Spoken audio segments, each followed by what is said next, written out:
No complaining, just work harder. That's how I grew up. I literally spent probably 120 hours there a week. It was such a devastating lesson for me because I sacrificed so much time and energy. I think I aged like 20 years in that. I'm not kidding. It was terrible. Yeah. I didn't see my children. I didn't see my husband. It was a really hard time. It's not enough to just be the best. That was the time that I actually made a grown man cry. You can still be very authentic and transparent. I think it's important to stop overproving yourself. You're good enough as you are. Real shift. Backbone people, that's the gift. This is your seat, take your shift. Welcome to Talk Real Shift. I'm your host, Devin Frostheiser.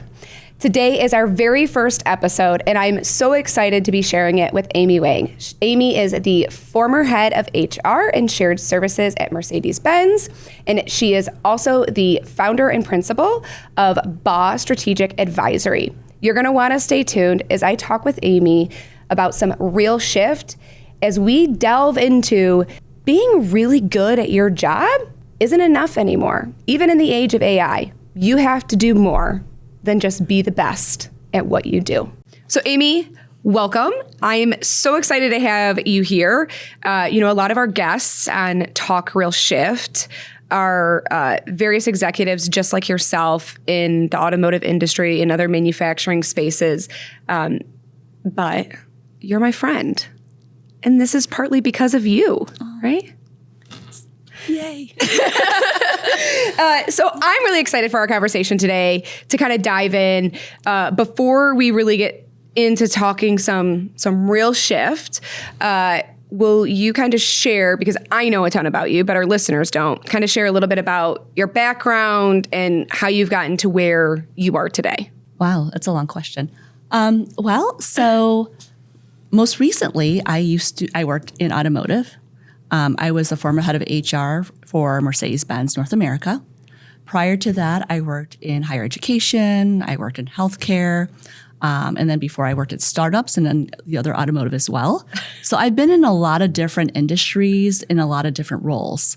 Like I said, most recently an official HR title, but prior I've worked in procurement and IT, operations, shared services, across all those roles. And foundationally, I think I've always been doing HR work because when I helped build a hospital, build organizations, create shared services, there's so much foundational HR work that isn't even acknowledged with a title. Right. So this is my first official HR title, but having studied in HR, I'm an undergrad in industrial organizational psychology.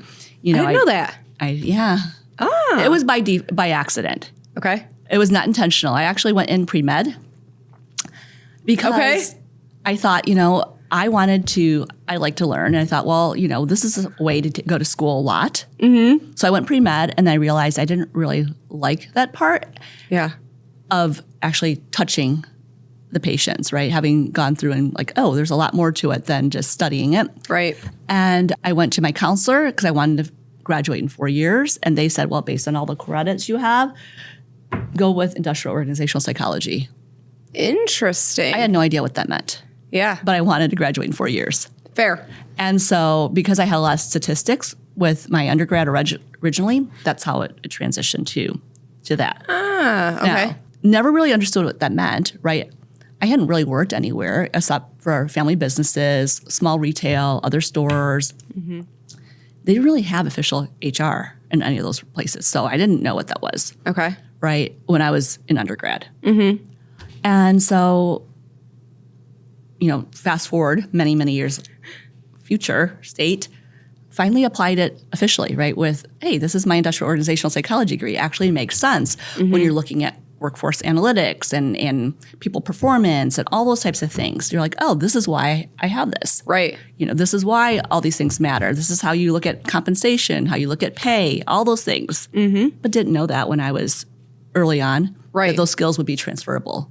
Interesting. Right? When I had this HR job, I felt like I really had to be more official, right? So I did get SHRM certified while I was working at my last role. Okay. Because it seemed more official. Yeah. Right? Just to go with the title. And in my master's degree did have management in there anyways, and there were HR classes. So there's always been peppering of HR work and efforts and I guess certifications and education. Right.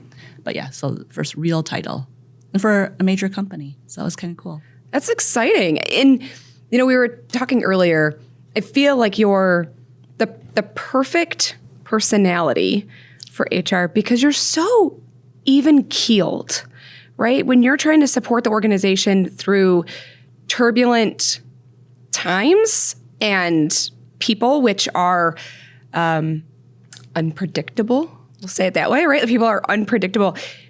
Your tone, your approach, you have a way of just bringing calmness to the conversation, and you're so even keeled. And I'm like this roller coaster, right? And the inflection of my voice and my lack of poker face, like you are just this calming presence. But being a calming presence doesn't mean you're a pushover, right? No, it doesn't. Okay, so let's talk some real shift. You've gotten through all these various roles throughout your career, from procurement to IT to HR, from startups to massive conglomerates. How did you propel your career and your performance? What made the difference for you? Oh, I think a number of things. I mean, one of the things I always tell people early in their career is no matter what you want to do, go work in customer service. So I worked in the restaurant business many, many years growing up because my family was in the restaurant business. We had stores, we had little bakeries. And so I learned early on that you have to just be calm and really try to, just take things down a notch when things get emotional or heavy or difficult. And you see that in restaurants, right? It's often chaotic. There's so much going on. And I learned a lot from both my parents at restaurants, and then I worked in this Japanese restaurant in undergrad. And that particular restaurant, I learned how to apply lean in the restaurant business. Okay. And we learned so much discipline in this restaurant. You'd be surprised. Over the years I worked there, I learned to really have cut steps in terms of how you deliver food, how to maximize the time from point A to point B. And no matter how busy it was, and it was a really, really busy place, to be calm, to smile. And I was wearing a kimono back then. So also be able to walk very quickly without having to take big steps. So you really had to be efficient in your steps. But one interesting thing I learned from there, and I don't think I could do it now because I'm way too old for it, is I would never have to write down any of the orders, no matter how many tables I took. I don't know how people do that. And that's something I think you just kind of learn over time with practice, right? I mean, I don't know. I couldn't tell you how I did it, but this is part of why I used to want to be a doctor, because I had a photographic memory growing up. So I could read, I could look at something, my dad used to make me look at newspapers and recite the newspaper back at him when I was a kid. I can't do that now. I have this. I couldn't tell you what's on here. I can't do it. But one of the things we used to do was I would just take orders, and I could have a 2-top or a 30-top. And I would never have to write down anybody's order and take their drink order, their appetizers, their entrees, their sushi orders, whatever it was, and we would never write it down. And you had to be calm because you could not, if you just kind of broke your rhythm, you would forget. Everything. You'd forget everything. Wow. Right. So that was something that I learned just in order to be calm. And I think over time, right, I applied that over multiple roles I've had, working in startups. You can't be frantic. No. Working in healthcare. Yeah. I was in higher education. You could probably be a little bit more, but I really wasn't because academia is more still calm. And in my most recent role, so in HR, where really applied a lot of those things where I think things could have been more heated, especially with so much change and things going on. But it's just something I think I've learned. It might not be the best skill set to have over time because I think I retain and not let go of things when it is tough, right? So maybe if I had the ups and downs like you do, you could blow off steam. You're welcome to join the roller coaster at any time. Blow off the steam and not have it, instead, I think I carry it in my neck and shoulder and I don't let go, right? It's probably super unhealthy. Yeah, I don't think it's very healthy. No, probably not. We can hang out more, and I will teach you the art of expressiveness. Yeah. Not that you're not expressive, because you are expressive, but has there been a point in your career where you felt like you worked really, really hard and it just wasn't enough? So many times. Okay. In early career. Tell me that shift. Okay. One of the ones that really strike me in my mind and I will never forget is I was part of the founding team that opened a hospital. So I was employee number 9. Number 9? Number 9. And Okay. I was able to help scale this hospital from 9 people to like 2,500 people. Impressive. And when you're that early on, there was actually no hospital, right? So we actually, I was part of the team that helped build the hospital from ground up with hundreds of other people, right? So you really learn everything from soup to nuts and what it takes to actually stand up an organization and make it go live. I was responsible for IT. Okay. So that part didn't actually happen until you actually have more in place. There's so much planning and coordination that happens, but like when I was brought in, the person that hired me, which was the CNO, COO, thought, well, all I actually need you to do is plug things in. That was the idea, right? Yeah. Did you restart it? Love when I get asked to restart. There was nothing to plug in. Okay. So that was something, that they had that concept, right? It was like so easy. Yeah. And unfortunately for me, that's also my mentality. Well, even if it's really difficult growing up, we're going to just make it work. Right. So much grit into making things work. Yeah. Right? No complaining, just work harder. That's how I grew up. I mean, that when you have small businesses growing up, your solution is you just work harder. Right. Right? There's nothing else. You just figure it out. You figure it out. You work harder. There's no whining. There's no complaining. No. Just get it done with a smile on your face. Yes, exactly like Always. that. And so I did that my building this hospital. Okay. And, I had other colleagues, areas maybe were not on time or on budget But you were. But I was, because I literally spent probably 120 hours there a week after week insane. after week, in my little hard hat, my little vest and steel toe shoes over a suit, because we always had to wear our business suits, and slept there. I had a blow up mattress, or I sleep in my car, because when there was no building, and it was kind of a waste of time at times to drive home and come back. Slept in the car. I've been there. Where you sleep in the car because you've dedicated so much. Yes. And you're like, I will not like your personality type does not allow you to fail. Does not. Which is terrible.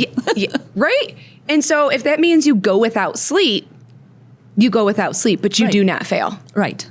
Okay. So you're putting in 120 hours a week. For months. You're sleeping in your car. Yes. And you're on time, but your Counterparts, not so much. Okay. What I learned was the counterpart was able to escalate, bring people along with their challenges, spend time with everybody, and have fun while they're doing it. They were networking. They were networking. They knew how to really broadcast their story to the higher levels. Okay. I did not so much. I was great with my team and some of the others, the peers. We got our job done and rallied the troops, and we really delivered. Right. Whereas what I failed to do was constantly, I only showed the positives of our accomplishments. Right. I didn't show the journey that my team took to get there. And the pain and the suffering. We didn't escalate enough. We didn't just bring people along so that they were their skin was in the game. They were experiencing the pain with us. You guys just kept doing it because that's what you're supposed to do. Right. You just keep working. That's all I knew. And at the end, when there was recognition, they were recognized for all their success. Even though they didn't meet their metrics like you did. Correct. But they knew how to market themselves, promote themselves, network. It was such a devastating lesson for me because I sacrificed so much time and energy. I think I aged like 20 years in that. I'm not kidding. It was terrible. Yeah. I didn't see my children. I didn't see my husband. It was a really hard time. And what did I get out of it was a really hard lesson. But an important one. An important one. and from there I've learned, right, that success is important, but so is the journey, and so is bringing everybody along and making sure that all your stakeholders don't just hear about you hitting the milestones and show that you've done all these things, because they take it for granted. Circling back, they think you're just plugging something in. And how easy is that? So that was the perception. The perception was that your team was just plugging something in. You guys had it easier than their team had it. Right. And so the fact that even though they didn't meet expectations or KPIs or timelines like you did, their workload was just so much more difficult than yours. Right. And that wasn't the reality, was it? No. But that was the unfortunate reality that I created by just really heads down and working hard, right? And had I known earlier on that the mentality was just plugging it in, I didn't realize I was perpetuating that story that we're just plugging it in. Right? Oh my goodness. And that was such a shift. That's some real shift, right? That's some real shift. It's not just about being the best at your job. If you're not bringing a network of people on that journey with you to share your story when you're not in the room, right, then you're not moving, right? Right. So if you want that next promotion or that next opportunity, it's not enough anymore, even in the age of AI, right? It's not enough to just be the best. You have to focus on networking and bringing people along with you. Yeah, and sharing your story, like how you got there, right? Yeah. Because otherwise, you just plugged it in. And why would you get recognized for that? You wouldn't. I wouldn't. I mean, Yeah, I'd be like, good job. Yeah, right. You get a pat on the back. You did what was expected Right. of you. You didn't just do what was expected of you. You went above and beyond. And there's a unique way where you have to share that information, right? Because you can't just share the information and say, woe is me. Right. Or come across as a negative Nancy, right? You Right. have to bring it with solutions as well. Because as a manager, that used to be one of the things that would grind my gears. Cool. Thank you for telling me there's a problem. Right. What have you done to critically think through a handful of solutions? And then let's problem solve together. But I want to know that you've shared a little bit. Right. But you didn't share the story at all. I shared our successes, right? Yeah. And I didn't bring the problems forward, because that was the other thing, right? I had learned early on, why would I be the one bringing problems forward? I'll bring the solutions, I'll bring the successes and the completion of tasks, right? And not get in the way, because I didn't want to be, another person in the way of everything else, right? Wow. And I just felt like this is what we had to get done, because that's how I was raised, unfortunately, in a way too, right? Because when you grow up in startups, you just keep going. You don't going to make it work. I've learned that because now I'm in my first startup, right? I've gone from three massive conglomerates to a startup, and you don't get to just have one job. Right. Like everybody has multiple jobs that you're working together, and it's insane hours, it's insane dedication, but you believe in it. Yeah. So you do it. Right. But even myself recently, I've been like, oh goodness, I had to take people on the journey and open up to what I'm seeing. Otherwise, somebody's going to paint the narrative for me. Right. About me. Right. And about what I'm doing. And I think that's so important to show that, right? It shows you as more of an authentic leader. Yeah. Be more transparent. And those are the things that, I grew up with my parents always thinking, you have to show everything's polished and everything's perfect. Yeah. And that was a lesson that I had to undo, right? With this build, because being truly authentic helps bring people along. You can't just be polished. You can't just show everything working. Now, if I can still break the calmness and still be and jump around, maybe I'll be different. But I mean, I still, you still have to bring people along, and they still have to understand, right? I can't just. So some things you can't totally change, but right. Yeah. Is there been a time where you've applied this in a different situation where you've been more outspoken that's had a pivotal change in your career as well? So yes.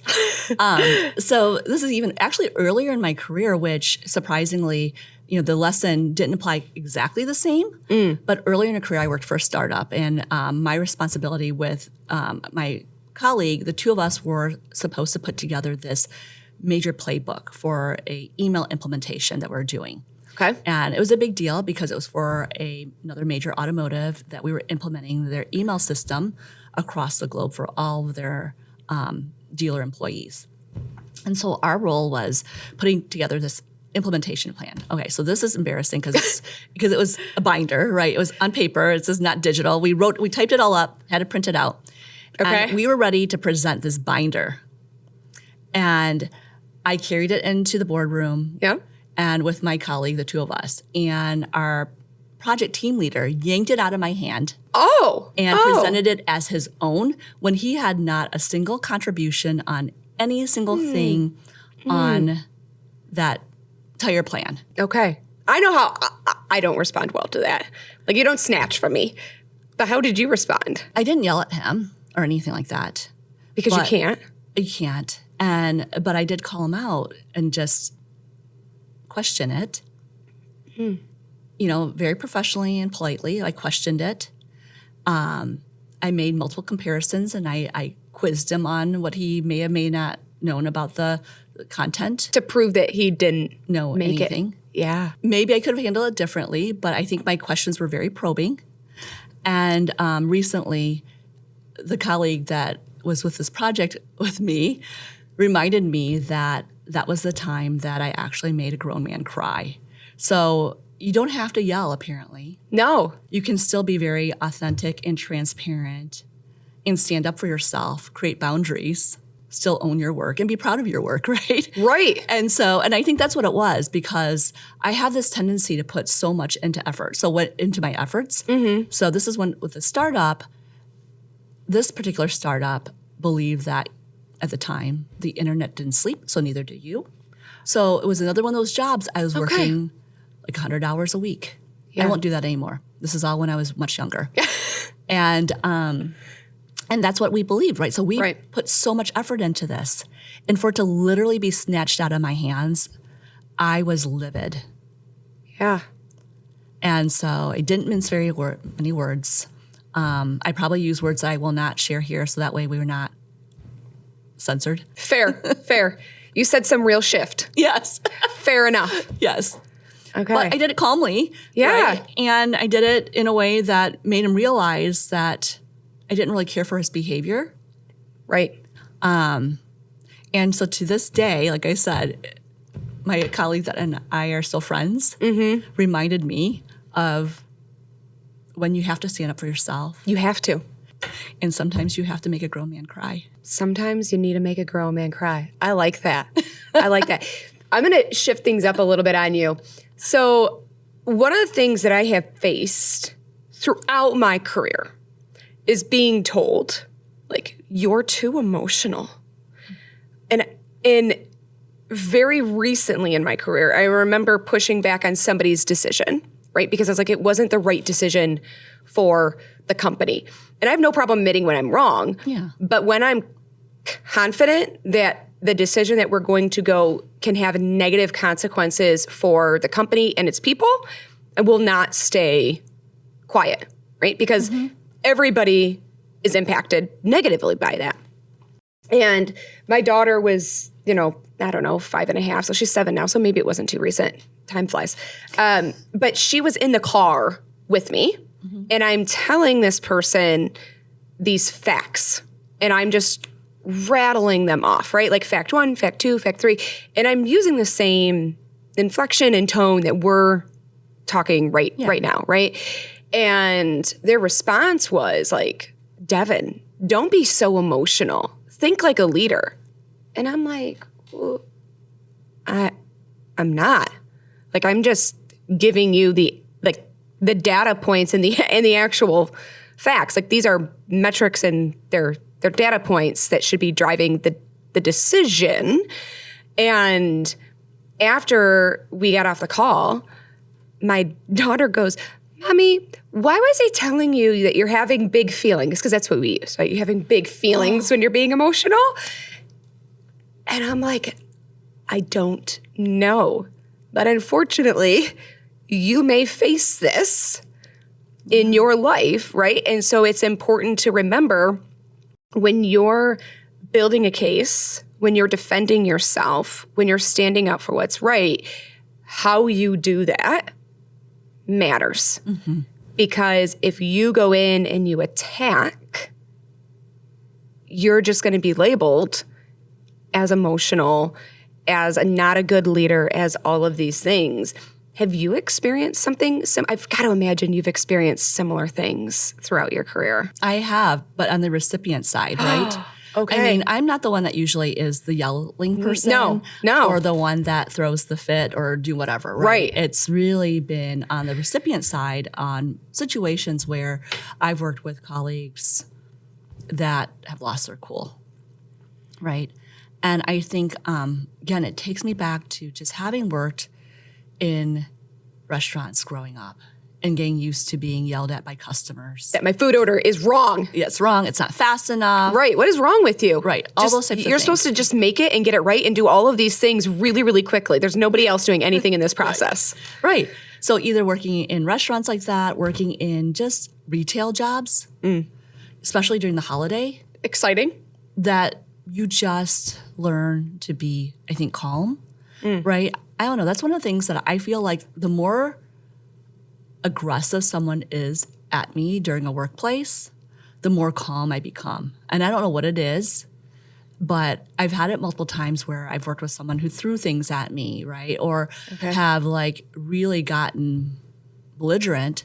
And I always just become more and more calm. And maybe that's not the right response, right? Maybe it makes them angrier, but I'm like, I am not going to. I think it does make people angrier. I try to do it. I go through these waves, right? Yeah. Where I'm like, if I'm calm, if I get to the point that I'm calm like that, now I'm being like systematical in my approach. Now I'm being strategic. Now I'm going to start thinking 20 steps ahead of you. Like, that's when you need to watch out. Yeah. when I've gone calm enough and I'm not quick, you Yeah. have to watch out. But you've had somebody, or people, multiple, be belligerent. How do you handle that? I mean, I just I don't necessarily talk them down, but I just continue the conversation, right? And if they can't calm themselves down, I tell them the conversation's over, right? I've worked in so much like customer service growing up. Right. Right, not just retail, but I had worked in call centers where people were trying to have their vehicles bought back for a major automotive. Okay.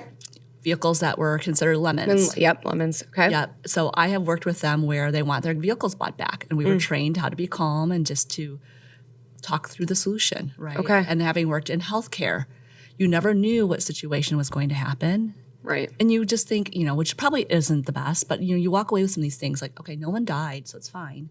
We're just going to be calm and we're just going to figure it out. Yeah. And I have that tendency, and maybe it's not always the right reaction, right? So when people get all like aggressive at work, I'm not talking about out in the parking lot or something, then I'm just running. Okay, fair.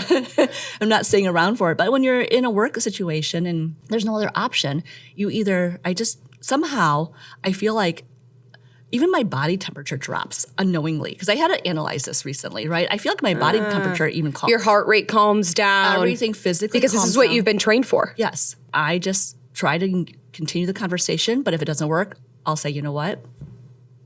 I'm done. We could talk about this when you're calm, right? Because we're not going to take this in a professional setting. And so, and sometimes it's really hard for some people, and Yeah. it's something maybe they need to work on. I don't know what to say. I've been trained this way like throughout my life, right? And it may not have been the best training because I will say, I feel like each time I've had to deal with these, things manifest in my body, right? Like coming out of it from being so calm, it takes a while to like let the emotions out. And if you don't, for me, it's manifested in migraines or like shoulder neck tension that I'm still trying to figure out how to work out. Right. Because you just retain all this toxicity in your body. Yeah. So each time you do that, I feel like there's like a personal sacrifice you make to your own physical health that you don't realize if you don't find a way to let it go immediately after. Right. And I didn't learn that until recently. I think I've been building this up for a long time. Right. And then it just kind of manifests, right? So I'm sure my PT and my chiropractor love me because I've been visiting them a lot, Right. but I mean, that's really, I think, what it is. I mean, but you don't get to the head of a department in an organization by not working hard, by not networking, by not carrying other people's burdens with you, by not doing all of these things. And for me, I think that's an important thing for our listeners to understand. There's always a trade-off. The call-off process is broken. Say goodbye to inconsistent communication. Absenteeism, no call, no shows. Say hello to TeamSense, the only text-first and fully automated attendance reporting system. Reduce absenteeism by up to 40%. Employees simply text and select the reason for their absence. No app required. Supervisors are instantly notified so they can quickly adapt to fill shifts. Data syncs automatically to your records, making it easier for HR and ops teams to track trends and stay ahead of workforce planning. And when you need to get the word out, you know everyone will see it. Reach 100% of your employees for the first time ever.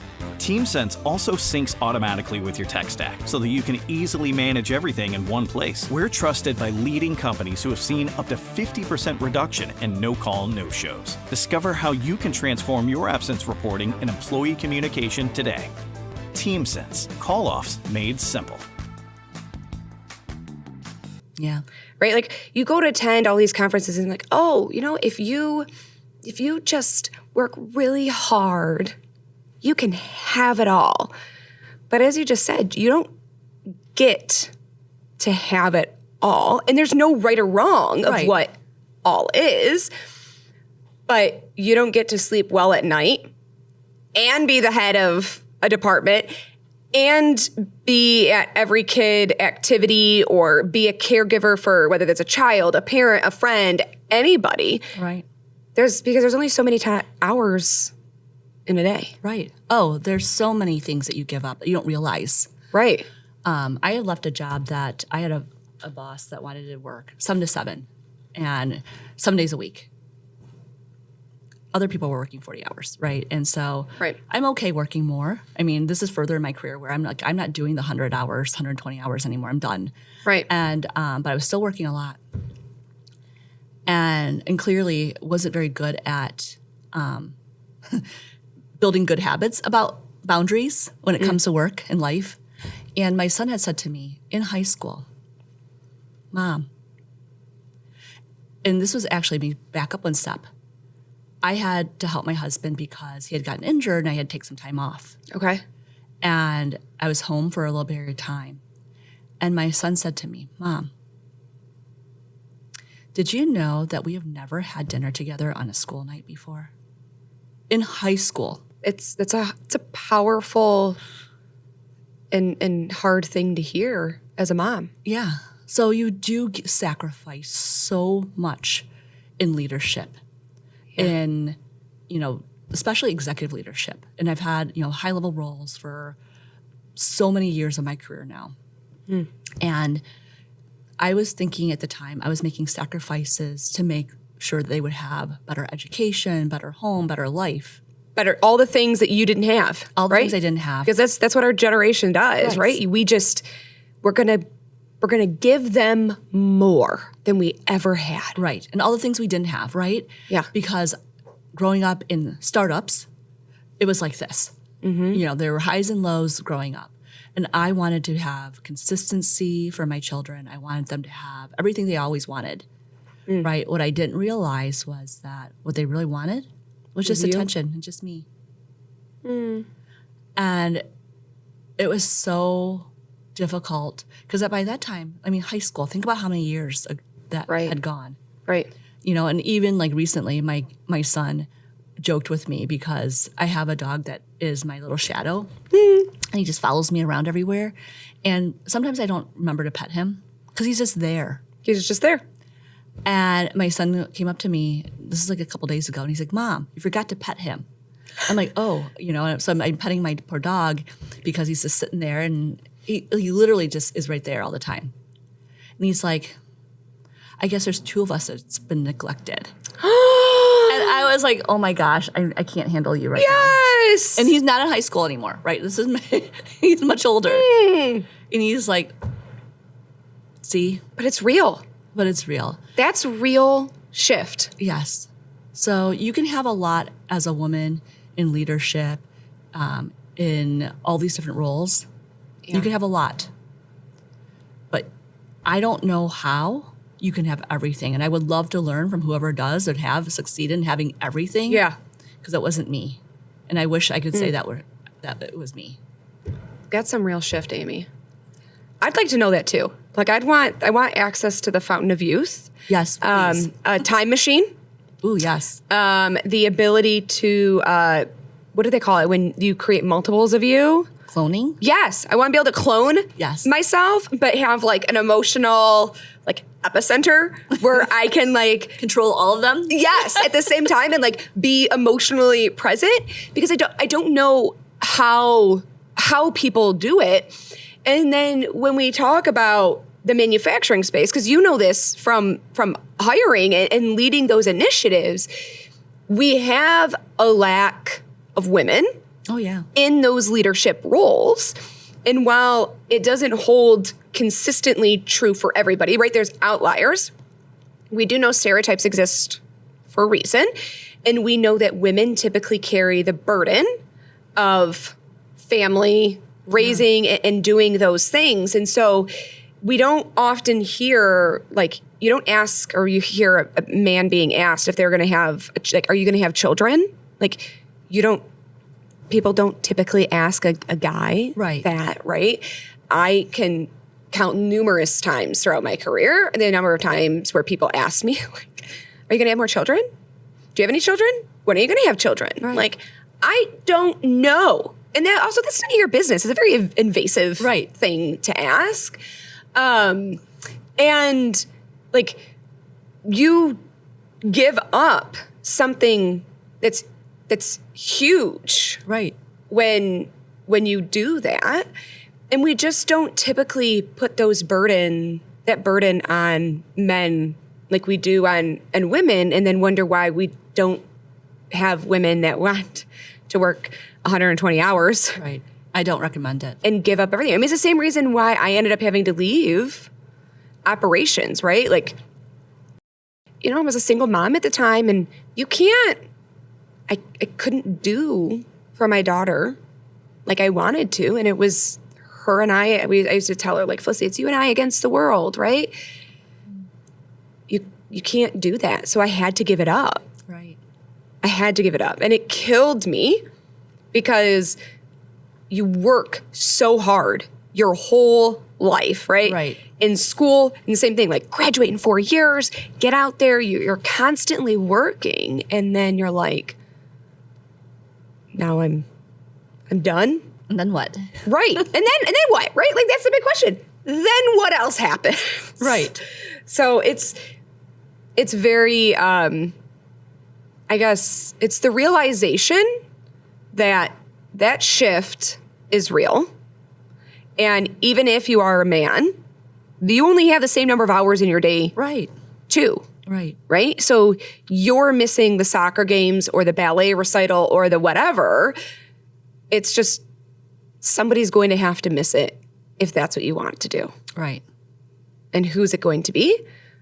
Or you're okay not having those. But when you talk to young talent, do you find that they're like, I want to be a leader? Not so much these days. It's shifting, isn't it? Absolutely.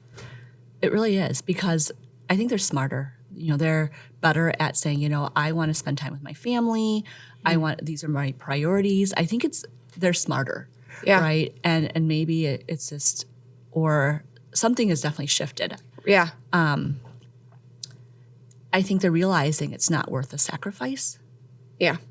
So it's really difficult to find leaders, right? And maybe you can do it before you have kids and a family. Mm-hmm. I mean, I know, like, when I was working my hundreds of hours, it was the early stages of my career and even into some of the midpoints. But then at that point, I just became this person that just always worked, right? Right. And I think that's what also kind of ruined some of my, I think, years of balance, because there wasn't any, right? I was always working. And I will say, growing up in the restaurant business did not help me. It did not, because my parents worked 10 to 10, 7 days a week, 365. So there was never time off. Right. I didn't grow up with time off. So I didn't really know better, right? But people today know better. Yeah. My kids know better. And I hope that, people are better at finding that balance, because that's what really life is about, right? It's enjoying all the other aspects. It's not just to work. No. And unfortunately, I learned the hard way. And that's the other piece too. Even so if you're used to working a lot, even when you're physically not at work, mentally shifting It's and hard. being present is very hard. It's hard. And so that's the other thing that my son pointed out to me about my dog, right? Is that he's been sitting next to me. He's always sitting next to me, but I'm not there with him. You're not present. I'm not present. I'm talking on the phone. I'm scrolling my phone. I'm reading a book. Right. But I'm not present with my dog. And same as I'm sure the moments of my kids, Right. even when I came home. You were still checking email. You're still Teams, Slack, whatever. Everything. It doesn't end. stop. No, Right, you're because always just because you thinking. left the building Right. doesn't mean the work stops. It never stopped. So it was a rough lesson. And it's one that I have to remind myself over and over again, right? That you don't get sucked back in. Right. It's important to have resilience, but it's also important to have boundaries. And so I have to remember to constantly build these boundaries just to self-protect, right? Just so that I'm not putting in more on my shoulder and neck. Right. Because that's a lot. That's a lot to carry. And I mean, I'm assuming you've had to set boundaries with people as well. I try to. Yeah. Unfortunately, I'm a very giving, generous person. And You are. sometimes I'm over-giving. Yeah. And so I have to be better at, when I give, set the limitation or expectation up front, right? So even if someone, because I'm always available to my friends, network all the time, sometimes too much. But I'm better now in saying, I have 15 minutes, right? So just a boundary. Okay. Or this is important to me, I will get back to you in a week. But just be really clear. And then Setting that expectation. set expectations, because I'm good at setting expectations when it comes to delivery of work. But when it comes to things that crosses over to my personal life, That's harder. it's much harder. And so I have to be better at prioritizing and really setting like clear time box expectations, Yeah. not just expectations. Interesting. I had a friend that, recently called me out, particularly my role at TeamSense. A lot of it is about building trust. It's thought leadership, but it's about building trust with people in the community. And you don't get trust overnight. Right. And it has to be genuine. And I won't do it if it's not genuine. I don't want to just take. I have to give you something in return. And so I was explaining something that I was doing, and she's like, Devin, you need to stop. She was like, there's a difference between building trust and giving and being thankful and giving people your time and your energy. And it's another to think you're going to earn trust by letting people use you. And I was like, but I don't view it as being used. And she was like, you need to step back and look at it objectively. You can still do these things, but you need to set some boundaries. And that's a hard thing to hear, Absolutely. right? It's another thing to realize that so quickly I'm allowing myself to fall back into that pattern. So it's hard. You have to set boundaries in your personal life and at your professional. work. Yeah, absolutely. Especially since we're both very generous in nature and you just want to give and give. Yes. But that's how, But then you get used. You get used. And I think that goes back to your point of how we were we were raised, right? Like my parents never said no to helping somebody. Right. And you grew up volunteering at soup kitchens, volunteering in the church, volunteering in the community. Like it was drilled Yes. into your head. I mean, shoot, when we were very young, we were financially challenged, I will say. We were financially challenged when it was just my mom, my brother, and I.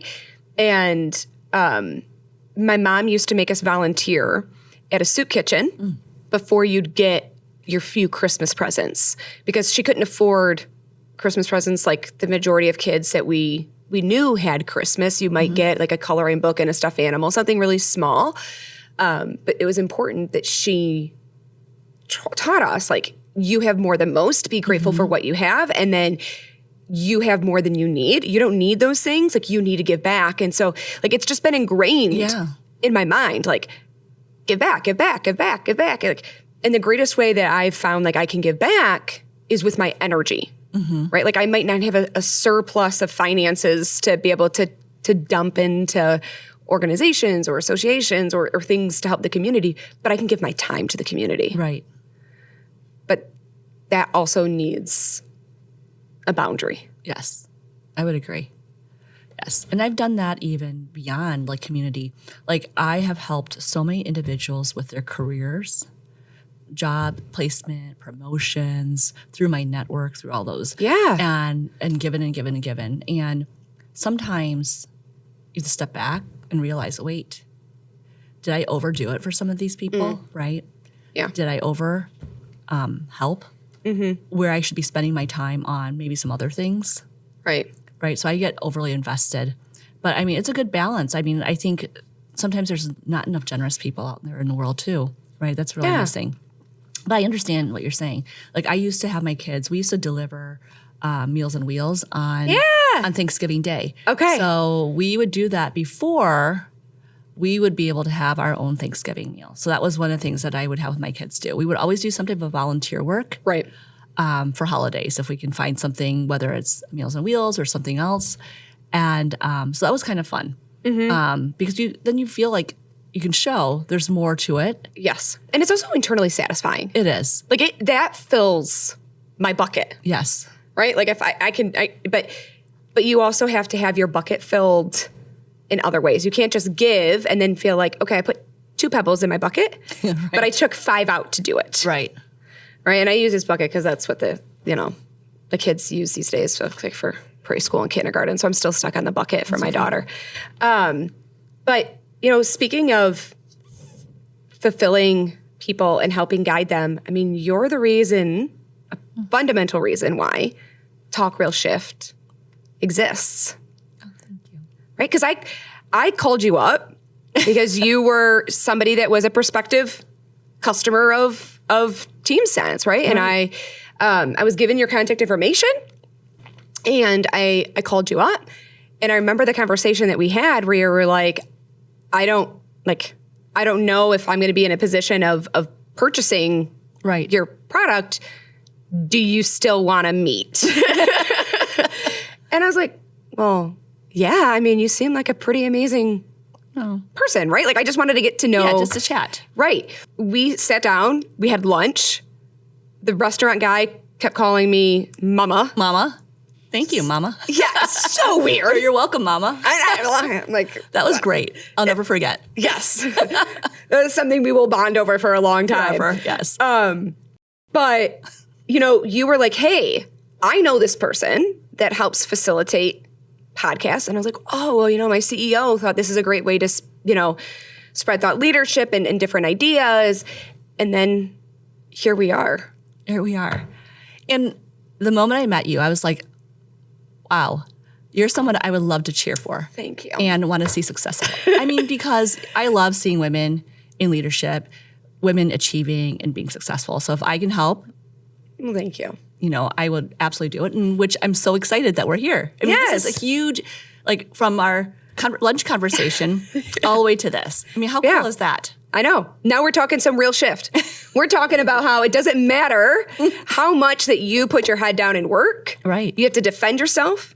You have to stand up for yourself, and you have to do it the right way. Yep. You might have to make a grown man cry every once in a while.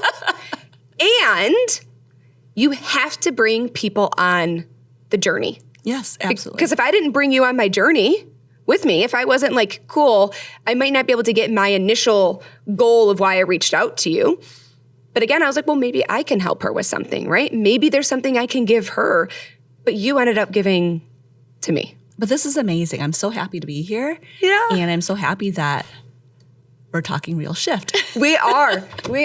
So as we close out our very first episode of Talk Real Shift with the person that helped start it all, if you could go back and talk to 25-year-old Amy, what would you say? What would you do differently? Well, wear more sunblock and SPF. an SPF, yes. Every day. SPF every day. Learn how to do facial massage way earlier in life. But no, for real. Fair. Solid advice. But really, though, I think it's important to stop overproving yourself. You're good enough as you are. That's powerful. You are. You're amazing. And so are you. And we have to remember that. Yeah, we do. Right? We have to remember that. Build relationships earlier and as often as you can. Be open to just having a conversation. Be open to building a network. Protect your energy. Yeah. People either tire you or they inspire you. Right. And there's so many energy vampires out there. They would love to steal your energy. You have to protect it. Speak up confidently. Yeah. Even if it's scary, even if it's hard. You have to talk some real shift every once in a while. Every once in a while you do. Right? That's the only way. Don't wait for permission if you want to lead. Oh, I like that Sometimes one. you have to just step up and do it because there's nobody else. Who else is going to do it? It's Right. you. So you just do it. And then understand that, resilience and grit matter, but so does boundaries, and make sure you have them. Yes. Yeah. Because otherwise, the sacrifices you make and the lack of recognition you have, you're just going to be carrying that burden like I have, right? The shoulder, neck pain. You don't want it. It's And you terrible. can't go back in time. You can't go back in time, although we would love to. Yes. And no matter how much Korean and Japanese skincare I use, it's not, it doesn't do it. Right. Wow.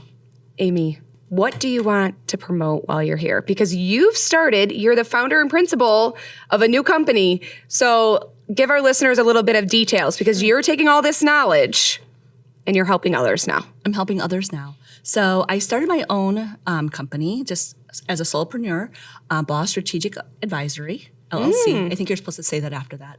And I help CEOs, teams with strategy conversations, organizational conversations, product testing, thought partnership, all those types of things. Yeah. Right? Maybe co-branding and also partnering to write articles for speaking engagements, to talk about new things. I know it's kind of vague, so I'm still working a lot of it, but I'm playing with different ideas and concepts in helping influence how companies, how industry look at HR, IT, AI with the future of work, right? And trying to do those things with my own personal brand. And so that's kind of why I write so much on LinkedIn. Which I love. It's powerful. In my mind, I think all the time, I need to be a little bit more like Amy on LinkedIn and post more and have more thought leadership. You're phenomenal at it. And I read it all the time. And I'm just like, goodness, this is thought-provoking, right? And especially at the bottom, like you'll typically put a question like that provokes people to want to respond or at least reflect on what you shared. I'm like, this is like gold nuggets.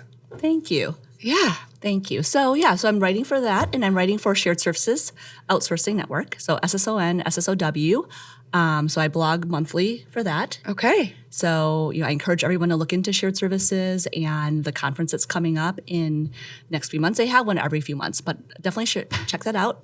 And also my little hashtag I've been writing. I know hashtags are probably not the thing anymore, but I've been using it now for a long period of time. Okay. So hashtag HR Real Talk is what I write. Yeah, because we talk real shift and you talk HR Real Talk. Right. Love it. Love it. See, this was just meant to be because I didn't even know your hashtag until now. Really? Yes. Oh, that's hilarious. Maybe I've seen it, but I don't think it registered when I came up with the name Talk Real Shift. That was just me trying to do a play on words of like multiple ways that you can use the word shift. Right. Right? And I wanted to have real talk, no fluff, no scripts, Yeah. no lies, just real backbone, grit, growth conversations. But that's because great minds think alike. Absolutely. I love Yeah, it. yeah. Yes. But you've gone further with it. I bought the URL way back when. and Yeah. It doesn't do anything. I own it. Okay. Just like I use the little hashtag, which I'm sure many others do. But I took the little handle everywhere I could get it. As you should. And so I have it.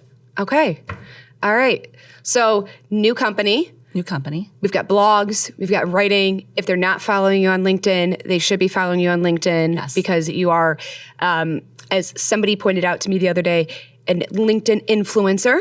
I think that's a fair thing to say about you. I'm trying to be. I think that's You are. I don't think you're trying to be. You thank are. you. You are.